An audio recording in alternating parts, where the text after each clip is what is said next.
चलिए आज जानने वाले हैं हम मटर के पर जो मेंडल ने अनुसंधान कार्य किए थे, तो उनमें जो 7 लक्षण 7 लक्षणों को लेकर मेंडल ने जो अध्ययन किए थे, उन 7 लक्षणों को आज हम जानने वाले हैं।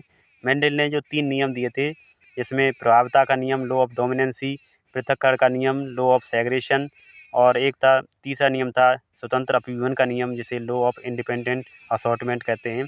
उन नियम को कैसे दिया था, किस पर प्रैक्टिकल किए थे, कौन से लक्षण लिए थे, उन 7 लक्षणों को आज हम जानने वाले हैं।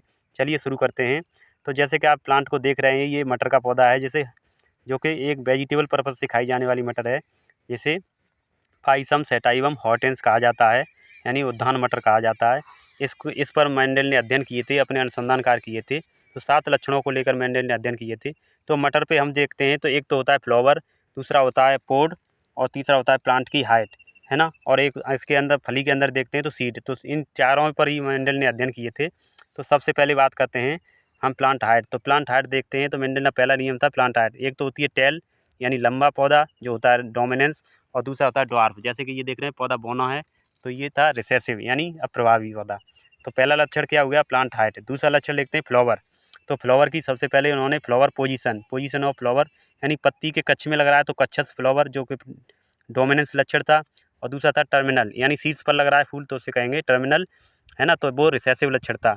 इसी फ्लावर पर एक और दूसरा लक्षण लिया उन्होंने, बोल दिया रहा था तीसरा लक्षण था फ्लावर कलर, यानी फ्लावर का कलर वॉयलेट है, वॉयलेट यानी बैंगनी कलर है, जो कि डोमिनेंस था, प्रभावी था। और दूसरा था फ्लावर का कलर वाइट, जो कि ये फूल में दिख रहा है वाइट कलर है, जो कि था अप्रभावी यानी रिसेसिव लक्षण। ठीक है, तीसरा लक्षण फिर उन्होंने पे आए थे पोड पर। तो फली की उन्होंने देखा था, फली का यानी आकार यानी आकृति कैसी है फली की, यानी शेप कैसा है, यानी फ्लैटेड है, फूली हुई है, या फिर सिकुड़ी हुई है। तो फूली हुई जो फली थी, जिसे बोलते हैं इनफ्लेटेड, जो थी डोमिनेंस। और जो सिकुड़ी हुई फली, जैसे हम इस पर उंगली फिर आए हैं तो यहाँ पे हमें महसूस हो दाने ऊपर उभरे हुए, तो उसे बोलते हैं इन उसे बोलते हैं कंस्टेंट, यानी पिचकी हुई। ठीक है, तो ये थे रिसेसिव।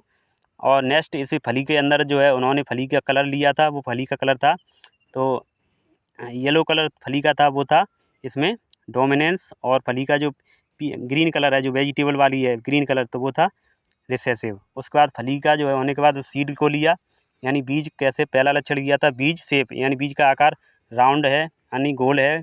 और दूसरा बीज देखते हैं हम श्रृंखल होता है, यानी खुरदरा, है ना, पिचका हुआ। तो वो भी तो है दो, ये फूल के जो सीड था उसका शेप था।